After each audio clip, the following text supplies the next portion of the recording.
That person enthralls you as a keeper of mysteries. First impressions last a lifetime. John Peale Bishop sat at a large round table at the Peacock Inn near Princeton University. It was September 1913 for the entering freshman, and Bishop was from his dreamy, small but tradition-proud home of Charlestown in the Blue Ridge. It was the first time I'd gone out alone in those opening days. We stuck very close to the boys who had come down from school with us. It was by chance that I sat next to this youth, so quick to conversation. We stayed on when the others had gone, and in the leafy street outside, the September twilight faded. The lights came on against the paper walls where tiny peacocks strolled and trailed their tails among the gayer foliations. Bishop's new sudden friend was Francis Scott Fitzgerald from St. Paul, Minnesota, who hadn't fully discovered his love of writing just as yet. And Bishop remembered later, Fitzgerald was pert and fresh and blond and looked, as someone said, like a jonquil. He wrote later also, the places in the Peacock Inn were cleared. Other students sat down at the tables around us. We talked of books, those I had read, which were not many, and those Fitzgerald had read, which were even less.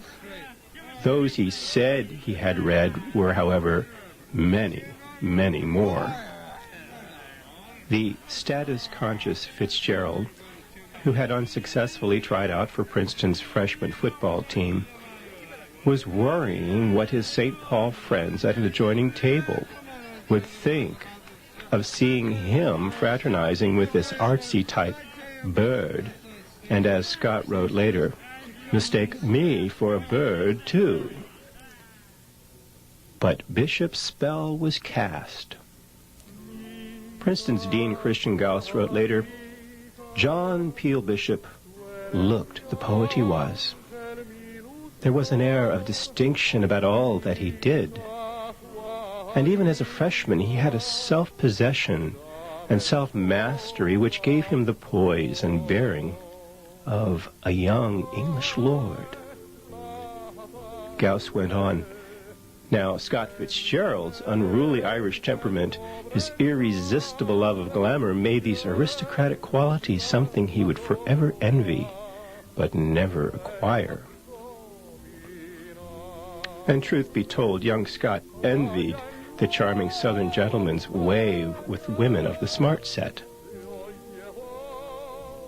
Bishop's persona was so unresolved for Fitzgerald that he explored and tried to define him in his work, This Side of Paradise, as the aristocratic D'Invilliers.